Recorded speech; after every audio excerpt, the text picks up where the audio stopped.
بسم اللہ الرحمن الرحیم الصلاۃ والسلام علیک یا سیدی یا رسول اللہ وعلی آلک و اصحابک یا نور اللہ۔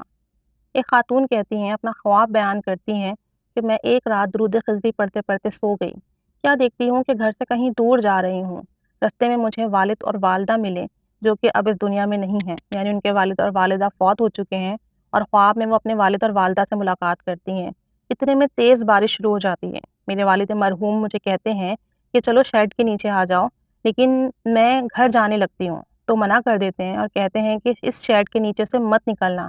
مجھے شیڈ کے نیچے سے نکلتا دیکھ کر اور بھی بہت سے لوگ جمع ہونے لگتے ہیں۔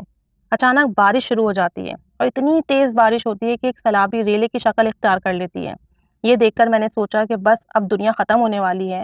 پانی اس قدر شدت میں تھا کہ گمان پیدا ہوا کہ ہمارا نام و نشان مٹ جائے گا، یعنی اتنا زیادہ پانی تھا، ان کو لگا کہ سیلاب آ جائے گا اور اس طوفانی بارش کی وجہ سے دنیا ختم ہو جائے گی اور ہم سب مر جائیں گے، ہمارا نام و نشان اس دنیا سے مٹ جائے گا۔ کہتی ہیں کہ میں نے دل ہی دل میں درود شریف کا ورد کر دیا، یعنی کہ دیکھیں درود پاک پڑھتے پڑھتے سوئی، مبارک خواب آیا اور خواب میں بھی درود شریف پڑھ رہی ہیں۔ جو محب درود ہوتے ہیں نا، اہل درود ہوتے ہیں، وہ زندگی میں جاگتی حالت میں تو درود شریف پڑھتے ہیں، لیکن اس کا اثر یہ ہوتا ہے کہ ان کی روح درود شریف سے محبت کرنے لگتی ہے، اور اس کا اثر یہ ملتا ہے کہ جب وہ سو جاتے ہیں تو بھی ان کی روح درود شریف کا ورد رکھتی ہے، اور اسی وجہ سے انہوں نے خواب میں درود شریف کا ورد شروع کر دیا۔ کہتی ہیں کہ پانی ہمارے سامنے مچلتا رہا، یعنی کہ پانی آگے بڑھنے کی کوشش کرتا رہا، لیکن حیرت کن طور پر ایک چھینٹ بھی ہم پر نہیں پڑی۔ ایسا لگتا تھا کہ جیسے پانی کو کسی نے روک رکھا ہے، ہم تک آنے سے اس پانی کو کسی نے روک دیا ہے، بیچ میں کوئی دیوار آ گئی ہے اور پھر میری آنکھ کھل جاتی ہے۔ دیکھیں درود شریف کی کتنی برکت، کتنی فضیلت، کتنی کرامت ہے کہ درود شریف پڑھنے سے انہیں اس عافیت سے خیر ملی، اس خواب میں ان کو اس مصیبت سے نجات ملی۔ جب خواب میں مصیبت سے نجات مل رہی ہے تو کیا جب ہم جاگتے کام کر رہے ہیں، جاگتی حالت میں ہیں، تو کیا ہمیں اس وقت مصیبت سے نجات نہیں ملے گی؟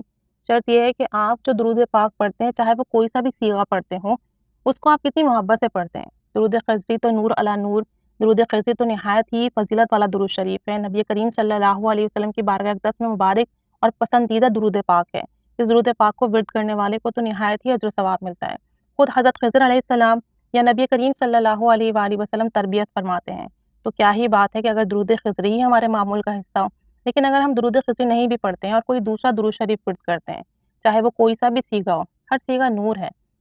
اگر ضرورت ہے تو محبت کی، توجہ کی، ادب کی، کہ ہم جتنا ادب اور محبت سے درود شریف پڑھیں گے، پھر چاہے کوئی سا بھی صیغہ پڑھیں، ہمیں ضرور بالضرور اس کی برکتیں ملیں گی، دنیا میں بھی ملیں گی، جاگتی حالت میں بھی ملے گی، خواب کی حالت میں بھی ملے گی، اور انشاءاللہ تعالیٰ اللہ تعالیٰ ہم سے ہر قسم کی بلا، پریشانی، مصیبت دور کر دے گا اور درود شریف کی برکتیں اور بہاریں عطا کرے گا انشاءاللہ عز و جل۔ درود پاک پڑھیے، کثرت سے پڑھیے، محبت سے پڑھیے، توجہ سے پڑھیے، خود بھی پڑھیے، دوسروں کو بھی اس کی دعوت دیجیے کہ اللہ تعالیٰ ہمیں اس کی برکت سے دن اور دنیا اور آخرت روشن فرما دے، ہماری تمام مشکلات حل فرما دے، تمام جائز دعائیں مراد حاجات پوری فرمائے، آمین۔ صلی اللہ علی محمد صلی اللہ علیہ وآلہ وسلم۔